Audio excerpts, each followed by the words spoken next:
Hi, I'm Cynthia. And yes, my parents really did skip my wedding to attend my brother's dog's obedience school graduation. They didn't call, they didn't show, but they did livestream Bruno in a cap and gown while I walked myself down the aisle. They said I was too emotional, that dogs are loyal. Then they sent me a wedding gift from the dog. Ever wonder what it feels like to be erased by the people who raised you? To fund your own abandonment, then sit through a celebration where your absence is edited out of the family photo wall? This isn't just about a missed wedding. It's about who gets to matter and who's trained not to ask why. Want to know what I sent them back? The morning of my wedding, I woke up to soft light pouring through the curtains of the guest house we'd rented for the weekend. The air smelled faintly of lavender and damp grass, leftovers from last night's storm. Silas had already stepped out with his father for a walk around the property. I stayed behind, staring at my reflection in the mirror, rehearsing nothing, because everything I wanted to say had already been said. I thought today would be about presence, people showing up. It turned out to be a lesson in absence. At 9:43 a.m., while I was sipping lukewarm coffee in my robe, my phone buzzed with a message from Silas. "Sweetie, we're so sorry. Bruno has his graduation today. He's been working so hard. We'll make it up to you soon. Love, Mom and Dad." I blinked once, twice. The letters didn't rearrange themselves. I read it again and again until the words felt like sand in my mouth. Graduation. For the dog. My mouth opened slightly, but no sound came. I whispered to the empty room. They chose the dog. I didn't cry. Crying implies some reaction beyond disbelief. I just stopped breathing for a beat. Then, as if on autopilot, I turned off my phone, set its screen down on the nightstand, and went back to folding napkins.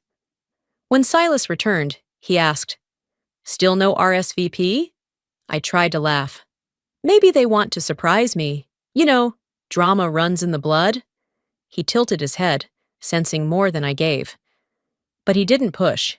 He just came behind me, pressed his hands lightly to my shoulders, and said, "We'll be okay. This day's about us." I nodded, but part of me had already detached. By 2 p.m., guests began arriving. The backyard was dressed in string lights, mismatched chairs, and the hum of acoustic guitars from the Bluetooth speaker Silas had rigged up. His parents greeted everyone like diplomats. Delora even made name tags with soft cursive handwriting. I spotted the ones labeled Parents of the Bride and felt something hollow twist in my chest. I asked Delora quietly if she could place a bouquet near those seats. I couldn't bring myself to say why. She didn't ask. At 3:30 p.m., I walked down the aisle. Alone. My best friend Marla had offered to escort me, but I refused. I wanted to own the walk, even if the space beside me felt like a canyon. Sunlight cut across the field in thin slants, catching the back of my dress, making it glow in a way I didn't feel. The two chairs, front row, center, sat untouched. Parents of the bride tags sat firmly in place. No one dared to sit there. The air around them felt sacred, or maybe cursed. Delora had moved a floral arrangement just enough to partially cover the tags, like she was shielding me from the truth everyone could still read. After the vows, when Silas and I turned to walk back down the aisle, I allowed myself a single glance over my shoulder. The chairs remained, unbothered, unoccupied, symbols of a promise that was never made and never needed to be broken, because it had never existed in the first place. A cousin whispered too loudly behind me, "Maybe Bruno's valedictorian."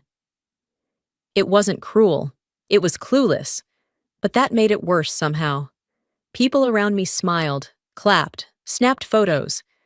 Silas's hand gripped mine tighter, anchoring me, but the part of me that had once longed for my parents' approval had already begun to calcify.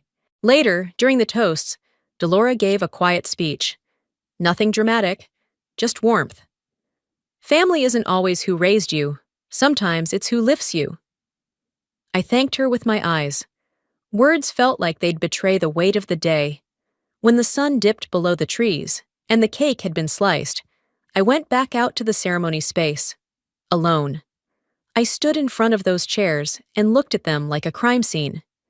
I didn't touch the tags. I didn't need to. That was the day I stopped waiting for them to show up. I stood there longer than I should have, watching the sunlight fade across those empty chairs. The music had quieted, guests drifting toward the reception tables, where fairy lights blinked like they were trying to make up for something. When Silas called my name gently from the edge of the lawn, I turned without a word.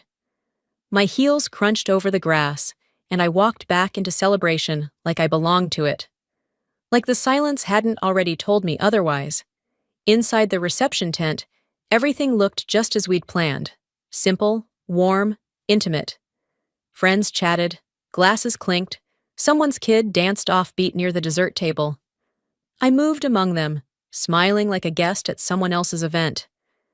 My body moved out of instinct, stopping to greet old coworkers, thank Silas's college friends, pose for a few photos. Every time I passed the floral arch, my stomach tensed. There was no call, no voicemail, just absence, wearing perfume and lipstick like it meant nothing. Silas stayed near, never more than a few feet away.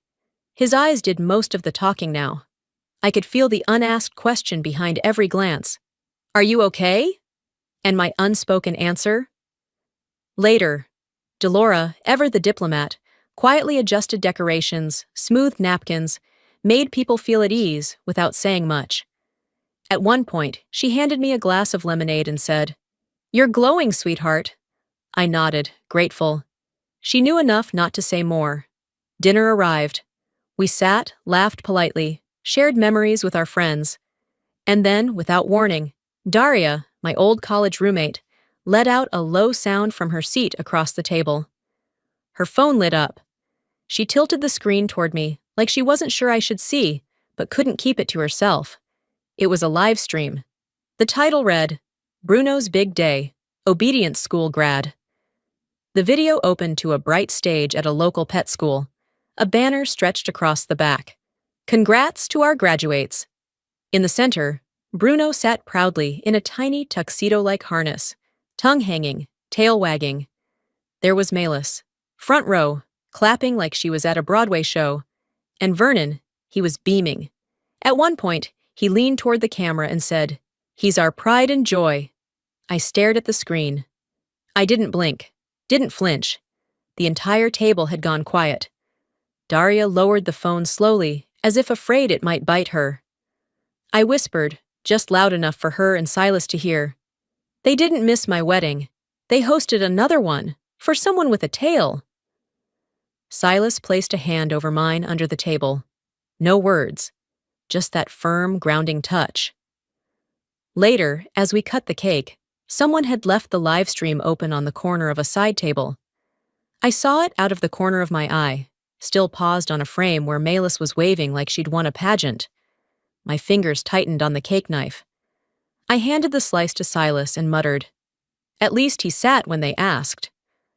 That night, after the last guest had gone and the lights had dimmed, I sat alone in our small rental kitchen, nursing a glass of leftover Prosecco and listening to the hum of the fridge. Silas had gone to shower. I stared at the counter where our wedding cards had begun to stack. My phone buzzed. A package would be delivered in the morning, it said. I almost forgot about it by dawn. But there it was, on the porch. A box wrapped in paper printed with cartoon bones and paw prints. I didn't open it immediately. I carried it to the kitchen, set it on the table, and stood for a moment. Then I peeled the paper back. Inside was a plush, squeaky toy, shaped like a heart. A rubber bone with gold foil around it, like a prize. And a card. The handwriting was Malis's. "Hope your marriage is as obedient as Bruno." From Bruno, I stared at the paw print. It was drawn like a child had done it. A little off-center, a little smug. This wasn't an afterthought. This had been planned. I closed the box slowly, carried it into the guest room, opened the drawer in the nightstand, and placed the card inside. I didn't speak. I didn't tell Silas. But something shifted then, not loudly, not dramatically. Like a crack in drywall that hadn't been there yesterday. That afternoon, I returned to the ceremony space behind the guest house. The chairs were still there, still marked, still watching.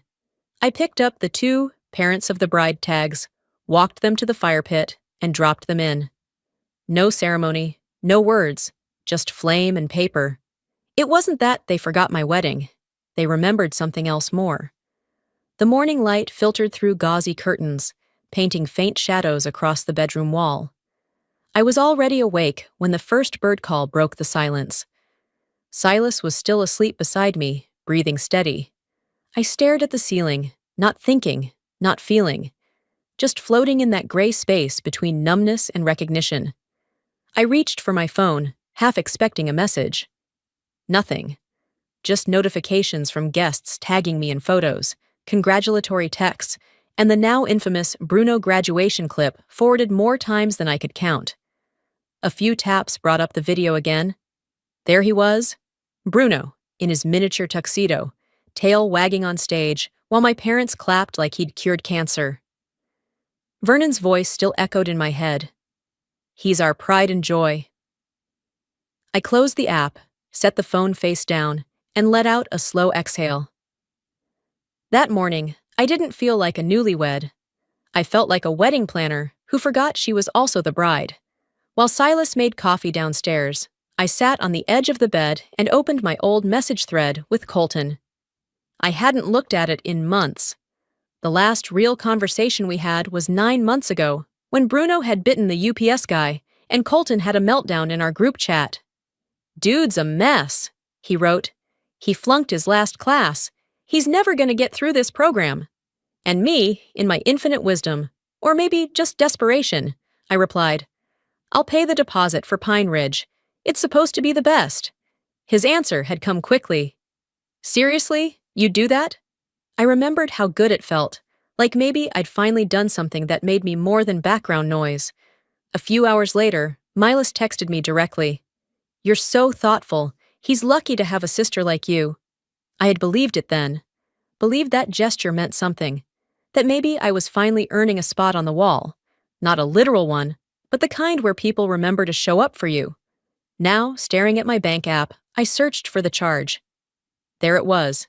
Pine Ridge Obedience School, $750. Dated exactly 9 months ago. I took a screenshot, the corners of my mouth curling in disbelief. That's when it hit me. I hadn't just watched my parents skip my wedding. I had bankrolled the celebration they chose instead. I paid for my own erasure. The words spilled out before I realized I'd spoken them. I wandered down to the office, still in pajamas, barefoot. A drawer in the corner cabinet stuck when I pulled it, like it was resisting what I was about to find. Inside was a stack of unused thank you cards. White linen stock, gold trim. One envelope already sealed, addressed in Vernon's handwriting. I opened it. "Thanks for supporting Colton and Bruno. Couldn't have done it without you." No signature, no warmth, just a receipt in disguise. I sat in the armchair, the card resting on my lap like a verdict. They hadn't just chosen the dog. They'd used my money, my goodwill, my silence, and then they'd dressed it up with paw print wrapping paper and sent it back like a joke. I didn't cry, I didn't scream. I just stood up, went to the hallway closet, and pulled out a fresh journal. A simple one, black cover, no lines. I printed the Pine Ridge receipt and taped it inside the first page. Then I picked up a pen and wrote, "This is the cost of love, measured in obedience." I closed the journal, ran my hand across the cover once, and slid it into the drawer beside my wedding album. I thought I was invisible. Turns out I was indispensable, just silently. I didn't open the drawer again for the rest of the day. I just let it sit there, that journal pressed up against my wedding album like a wound sealed with tape. Silas noticed something in my quiet, but didn't press. We moved through the evening in choreographed silence. Dinner, dishes, a short walk, a shared blanket on the couch. Like nothing had changed, though everything had shifted just a degree off-center. The next morning, after he left for work, I stared at my phone longer than I meant to. My finger hovered over Milas's name. Part of me thought, don't do it, let them stay gone. But the part of me that still believed in some version of family, the kind that shows up eventually, dialed anyway. Vernon answered. His voice was as flat as old linoleum. Hello? Hi, I said. It's me. Silence. I was hoping to talk to Mom. Another pause. She's busy. What do you need? I swallowed. I just wanted to ask, why didn't you come?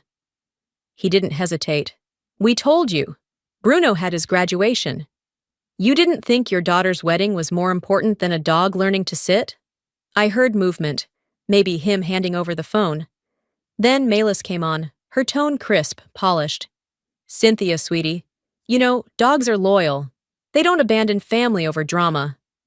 That was it. That one line. She delivered it like wisdom, like she was quoting scripture instead of hurling a brick. I didn't scream. I didn't plead. I swallowed the breath I'd been holding, let it settle in my stomach like lead. She wasn't defending her choice, I would later write. She was insulting mine. I ended the call without another word. The rest of the day passed in a blur. I went to the bookstore, shelved a few deliveries, answered customer questions on autopilot. Around noon, one of my regulars, an older woman named Marcy, came in looking for a gardening book. I handed it to her without looking up, but she paused, studied my face. Can I give you a piece of advice? She said gently. If someone shows you who they are, believe them the first time. I blinked. I didn't mean to intrude, she added, placing a wrinkled hand on mine. But sometimes it's not about fixing things. It's about recognizing they were never whole to begin with. Her words hit harder than I expected. A week passed. No follow-up calls, no apologies. Then a letter arrived. The envelope was addressed in Vernon's handwriting. The return address was theirs. I opened it at the kitchen table. Inside was a folded, typed note. No handwriting, no ink, no warmth. Cynthia, marriage, when rushed, is often a performance. We chose not to encourage spectacle. Hope you understand. No love, Dad. No mention of Silas. Just cold syntax and passive aggression dressed as concern. The letter was folded perfectly, like it had been done with a ruler. It felt less like communication and more like a cease and desist. I read it twice. Then again. There was no misunderstanding here. No room for interpretation. This wasn't distance. They were cutting me loose with surgical precision. I walked into the bedroom, opened the drawer, and took out the journal. I taped the letter on the opposite page of the obedience school receipt. Below it, I wrote, My wedding was a performance, but I was the only one who came with a script. They didn't miss my wedding. They dismantled it from afar. After taping that letter into the journal, I left it closed on the desk and stepped outside. The air had turned, no longer summer warm, but crisp with early fall. It smelled of drying leaves and something else, something sterile, like distance. I wasn't angry anymore, not in the usual sense. It had shifted into something colder, measured, like lining up dominoes with quiet precision, knowing exactly how they'll fall. The next morning, I called Colton. He picked up on the second ring. I could hear wind, birds, the unmistakable jingle of Bruno's leash. Hey, I said. He sounded casual. Yeah? You good now? I ignored the bait. I wanted to talk about the wedding. A pause. Look, I know things got messy, but, it's not like anyone died. Colton, I said, steady. You all didn't just miss the wedding. You ignored it, pretended it wasn't happening. He let out a small laugh, like I just accused him of stealing snacks from the fridge. You're being dramatic, Sin. It's just a wedding. Bruno's been training for months. Dad said it was fine. I stayed quiet. He added, Not everything revolves around you. There it was. The sentence that finally drew blood. Not everything. Just everything that didn't involve me. I could have hung up. But instead, I did something I hadn't done in years. I hit back. You know what's funny? I said. My voice calm, deliberate. I paid for Bruno's training. That program you all were so proud of? The little tuxedo, the streamers, the pride and joy? That was me. I funded my own abandonment. His silence wasn't regret. It was surprise. Why do you always keep score? He muttered. I almost laughed. Because someone has to. You all certainly don't. I ended the call without waiting for a reply. That afternoon, a text buzzed through from a family friend, someone who hadn't realized I'd been cut out. No caption, just a photo attachment. I opened it, expecting more wedding congratulations. Instead, I saw Bruno, graduation cap crooked, tongue lolling, surrounded by family. Vernon, Malis, Colton, even cousins I hadn't spoken to in years. Everyone smiling, clapping. Behind them, a cake. You did it, Bruno! My stomach clenched, not in pain, but in clarity. The message that followed said, "Such a proud moment for your family. Sad you couldn't be there." I stared at it for a long moment before whispering, I was never invited to Pride, just to Patience. I printed the photo at the shop, circled each face in red ink, one by one. Not with rage, with recognition. That night, I opened the journal again. On the left, my wedding photo, Silas holding my hand under the arch, his parents behind us, the two empty chairs barely visible. On the right, the graduation picture. One side full of people who chose me, the other people who forgot I existed. I taped the new photo in. Then I wrote beneath it, "Next time someone asks who raised me, I'll show them the silence. The first time I bled, I didn't scream. But this time, I answered." That night, sleep didn't come easy. I wasn't tossing and turning. I just lay there, still as stone, eyes open to the dark. My mind wasn't racing either. It was oddly quiet, like the room after a long conversation has ended. Everything had been said, even the unspeakable. In the morning, I didn't make coffee. I didn't turn on the lights. I walked to the hallway closet, pulled out an old white box I'd once used to store Christmas cards, and brought it to the desk. The air felt heavier around it, like it already knew what it was about to hold. I opened my drawer and removed the printout, the Pine Ridge receipt, folded it neatly, placed it inside.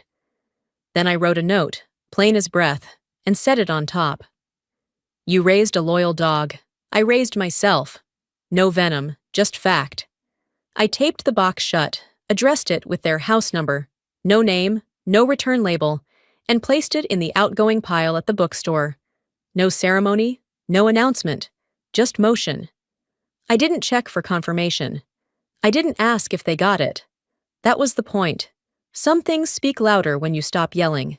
That evening, Silas returned from work and watched me as I watered the plants along our front porch. Something about my movements must have tipped him off. It wasn't grief anymore. It was purpose. After dinner, he handed me a leather-bound book. I paused, unsure if it was a gift or a gesture. It was both. I had it made this week, he said, just in case you wanted to keep it all in one place. Inside were printed screenshots, every text that stung, every image that bruised, the RSVP that never came, the stream from Bruno's graduation, my father's cold letter, my mother's dig about loyalty. I ran my fingers across the paper, tracing the edges of every moment I'd been told, directly or otherwise, that I wasn't enough. You don't owe anyone an explanation, Silas said softly, but if you ever do, you'll have your receipts. I didn't cry. I didn't need to. Instead, I hugged him. Longer than usual. Long enough to mean thank you. Long enough to mean I'm still here. That night, I placed the notebook beside our wedding album. They sat like siblings, one documenting what was built, the other what had tried to unravel it. On the cover, I wrote in silver ink, "This is why I chose peace." The next morning, I made a quiet list. I called my doctor, updated my emergency contact, removed their names from the records. Then I did the same with the bank, the insurance company, the pharmacy. Each call was its own kind of closure. No tears, no explanations, just formality. Some exits don't require slamming doors. Just a slow walk through them, head held high.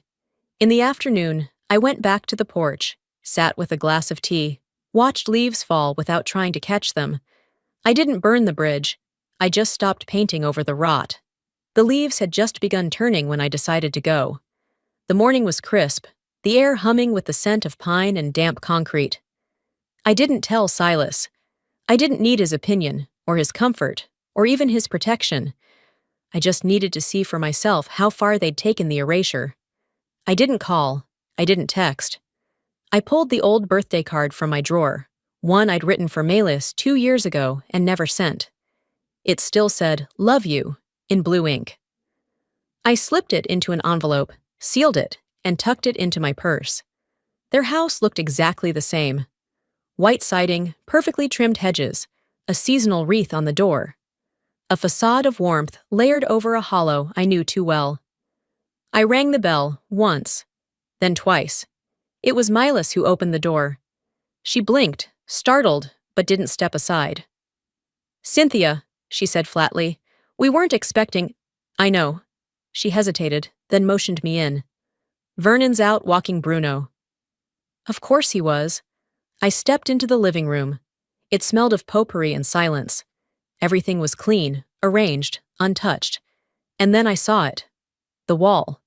It had grown. Where once there were a few framed photos, now stretched an entire gallery of memory curated by a mission. Colton as a toddler. Colton at graduation. Bruno wearing a party hat. A canvas print of Silas kissing the dog on the nose. Gold script underneath reading, "First grandbaby." I scanned the whole thing twice. No wedding photo, no engagement announcement, not even a childhood picture of me. Not a single inch of wall space acknowledged that I had ever existed in this family. I swallowed the sting, let it settle deep. "Seems the dog made valedictorian, again," I said, eyes still on the canvas. Silas's voice wavered. "It's just tradition, honey. That wall's been there forever." I turned to her. Not with rage, but with precision. "So has your silence." She flinched slightly, but said nothing. I reached into my purse, pulled out the card, and walked to the hallway table. I placed it down gently. "I won't stay," I said. "This wasn't a visit. It was a confirmation." Then I left. Not a door slam, not a backward glance. Just the sound of gravel under my boots and a wind that had finally shifted direction. That evening, I pulled into Delora's driveway without calling first. The lights were on. She opened the door before I knocked, like she'd been waiting. She didn't ask what happened. She didn't offer pity. She just opened her arms, and I stepped into them. "You don't have to prove anything," she said quietly. "Not to them. Not to me." It was the kind of embrace you remember. Not because it fixed anything, but because it reminded you that some people know how to hold you without explanation. Later that night, I stood in my hallway with a hammer in one hand and a new photo in the other. Me and Delora at the wedding, arms linked, eyes laughing. I picked a spot on the wall above the bookshelf, marked it, and drove the nail in with 2 firm strikes. I hung the frame, not because I needed to fill the space, but because I was finally ready to start my own wall. The wall they built forgot me, so I started building one of my own. It had been a week since I hung the photo with Delora, and I hadn't touched social media in days. But that morning, something nudged at me. A thought, a whisper. Maybe it was time. Not to rage, not to beg, just to mark what happened with the kind of honesty that didn't need an apology.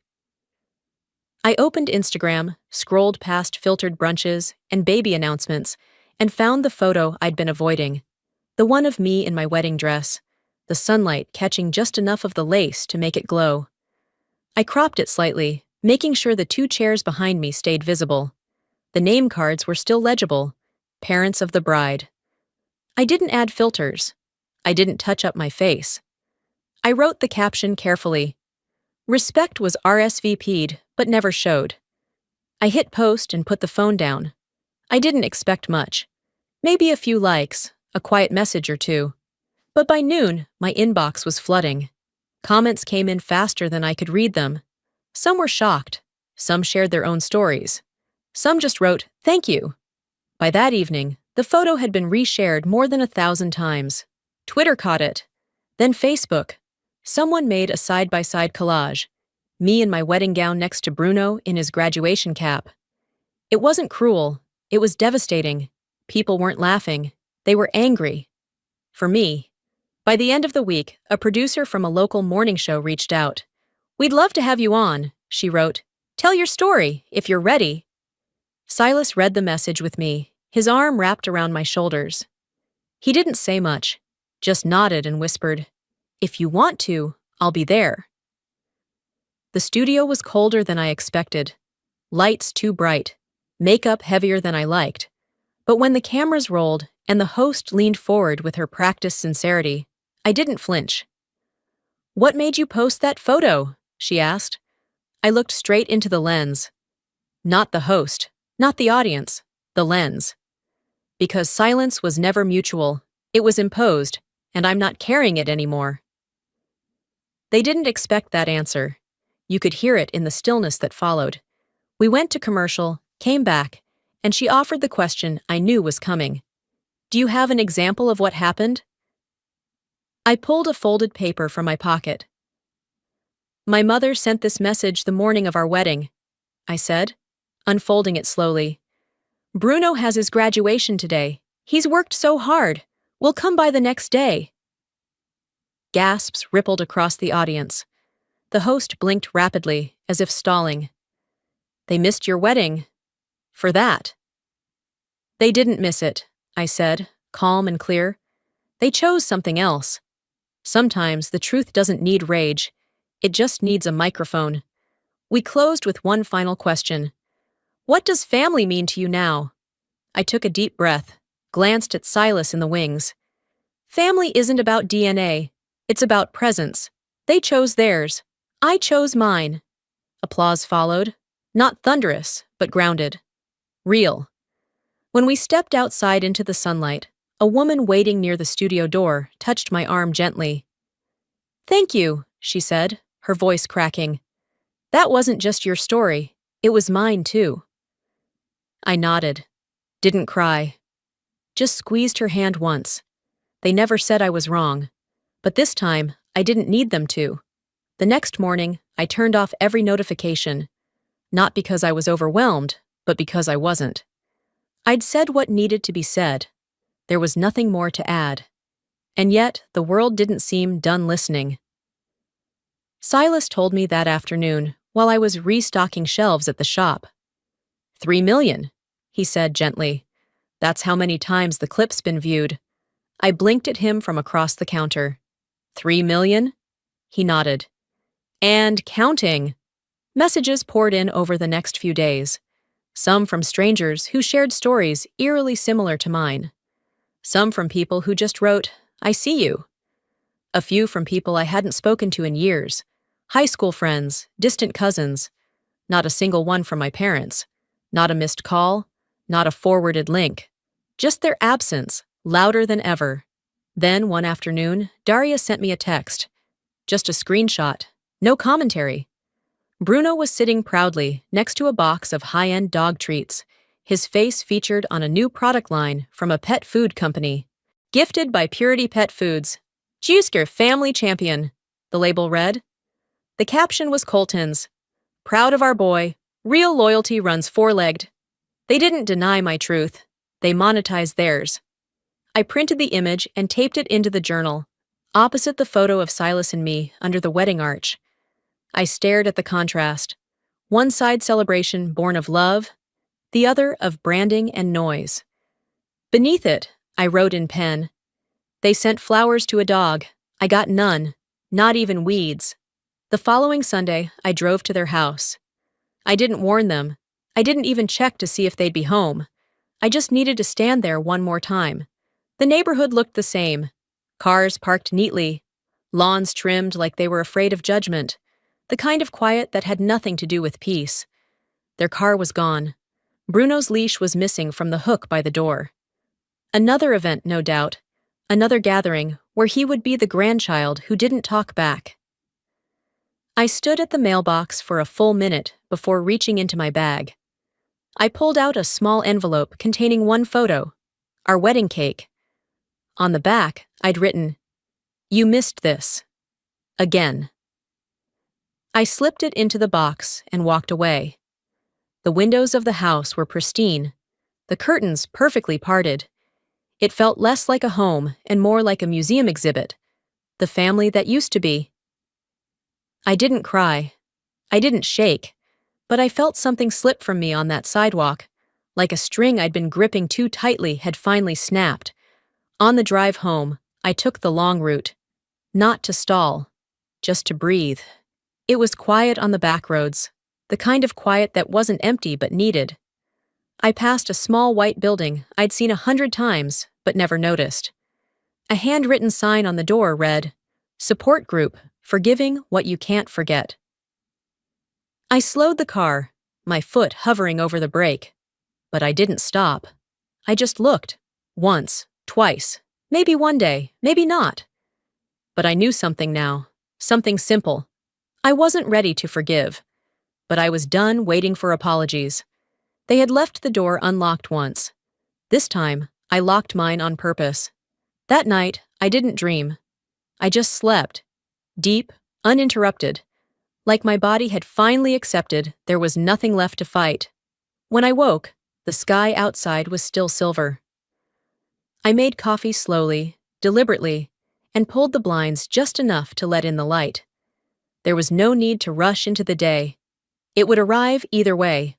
Later that afternoon, a package arrived on the doorstep. I hadn't ordered anything, and for a brief second, I thought maybe it was them. Maybe someone had remembered my existence in a tangible way. It was from Daria. Inside was a flash drive and a handwritten note.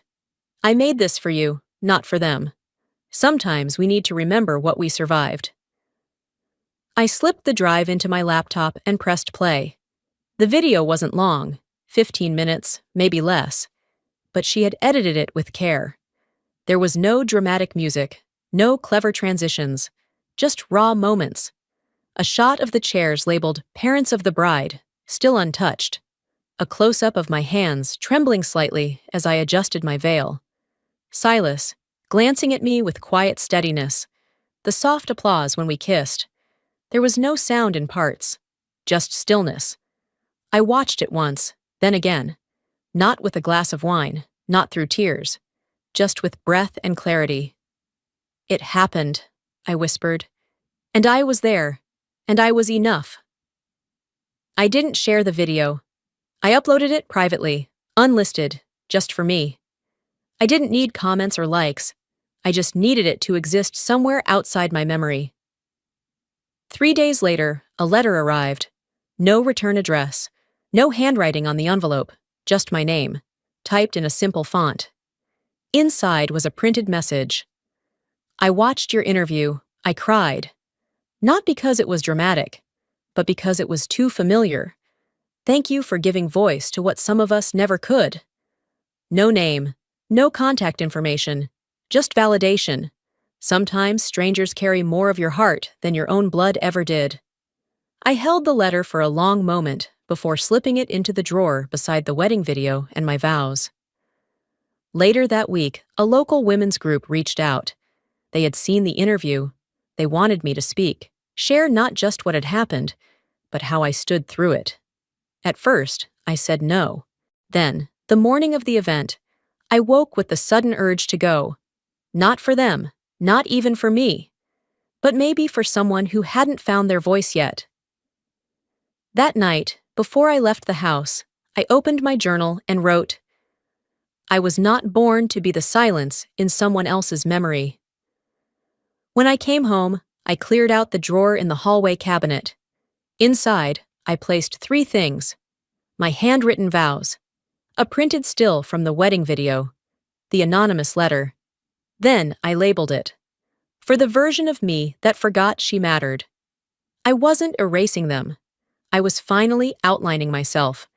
2 days after I labeled the drawer, I got tagged in a photo by a distant cousin I hadn't heard from since middle school. I almost ignored the notification, thought it was just another throwback post or baby shower picture.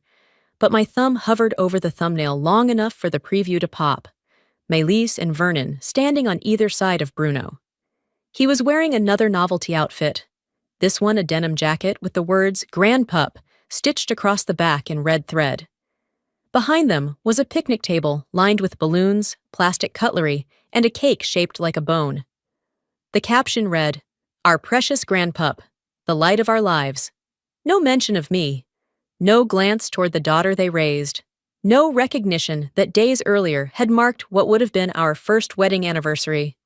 I didn't flinch, not anymore. But I did save the image. Not to stew in it, not to cry, just to remember. Not because I needed the reminder, but because sometimes clarity deserves a frame of its own. That evening, I sat on the edge of the couch while Silas prepped dinner. I showed him the photo. He didn't ask questions. He didn't scold. He just poured me a cup of coffee and handed it over with quiet understanding. "They made their choice," I said, fingers wrapped around the mug. "I'm just glad it wasn't mine." He nodded once, said nothing. He knew silence sometimes meant more than comfort. Later that night, I stood in front of the gallery wall in our living room, the one I'd started building not long ago. Delora and I smiling at the wedding, a candid of Silas laughing, a shot of the bookstore's grand reopening. I reached up and removed every photo from my childhood. Each one came off the wall like it had overstayed its welcome. I didn't throw them out. I wasn't angry. I was ready. In their place, I hung 3 new frames. The first held our wedding photo. Just the 2 of us, silhouetted against the arch, the late sun warming our shoulders. The second, a picture taken beneath the oak tree behind our house. Silas was holding my hand. You could see Delora in the background, watching us with that proud, maternal softness she never tried to own, but always gave freely. The third frame was empty. Inside it, I placed a handwritten card that read, "To be filled by who shows up." I stepped back and stared at the arrangement. It wasn't symmetrical, it wasn't polished, but it felt right. Before bed, I returned to my journal, the one that had begun with receipts and slowly morphed into something else, a quiet catalog of becoming. I opened to a blank page and wrote, "You can't compete with a ghost, but you can choose not to become one." Then I closed the cover and locked the drawer. They made Bruno their legacy. I made peace mine. The afternoon sun poured through the kitchen windows like it had been invited. There was no official celebration planned, no anniversary, no birthday, no headline to warrant a gathering. But the house felt full in a way I hadn't experienced in a long time. Delora brought a lemon cake from her church group. Daria showed up with a bottle of sparkling cider and a camera slung over her shoulder, always ready to capture something worth keeping. 2 of our neighbors, Clara and George, brought folding chairs and a potato salad that didn't need compliments to matter. And Jamie, the little girl I mentored at the community center, handed me a flower she'd picked herself, bent stem and all. We sat in a circle in the backyard, paper plates balanced on laps, light conversation dancing between sips and bites. No one asked why we were there. They didn't need to. "Because we showed up," I said at one point, raising my glass just high enough. And sometimes that's reason enough. Later, when the cake had been sliced and the dishes rinsed, I asked them to come inside. Just for a moment. In the living room, above the mantel, hung a new framed collage. I hadn't told anyone about it. I wanted them to see it all at once. In the center was a photograph from our wedding, Silas pressing a kiss to my forehead, the world around us soft and blurred. To the left, a picture from the reception, Delora mid-laugh, Jamie licking icing off her fingers, Daria blurry in the background, adjusting her lens. The 2 front chairs in the image were still empty, but no one noticed. Or if they did, no one said a word. To the right, I had printed the cover of my journal, enlarged it slightly, and placed it in a simple white frame. Across the front, in silver lettering, "This is why I chose peace." Beneath the collage, etched into a wooden plaque that Silas had helped me mount, were the words, "Even with empty chairs, I wasn't." Dolores stepped forward first. She didn't speak. She just touched the frame lightly, nodded once, and sat back down. No one clapped. No one cried. The silence held everything. Legacy doesn't need permission. It needs presence. I never heard from Malus or Vernon again. Not a call, not a postcard, not even a digital thumbs up. I found out through Colton's feed that Bruno had earned a new agility title. There was a ribbon, a video montage, a proud caption. I unfollowed them all that night. Not out of spite, out of necessity. I wrote one last letter. Addressed it to no one. Just them. It was short. "Thank you for not coming. You made space for the ones who did." I didn't mail it. I tucked it into the back of the drawer, where the old photos used to live. The following week, I stood outside the community center, the same one I had once passed by without stopping. This time, I wasn't there for therapy. I was there to speak. The flyer read, "When showing up means starting over." Underneath, in smaller print, "Speaker, Cynthia Hale." I took the microphone with steady hands. No shaking, no second guessing. "I used to think healing was loud," I began. "But sometimes, it's just quiet choices made one after another. Like choosing to show up. Like choosing to stop waiting for someone else to."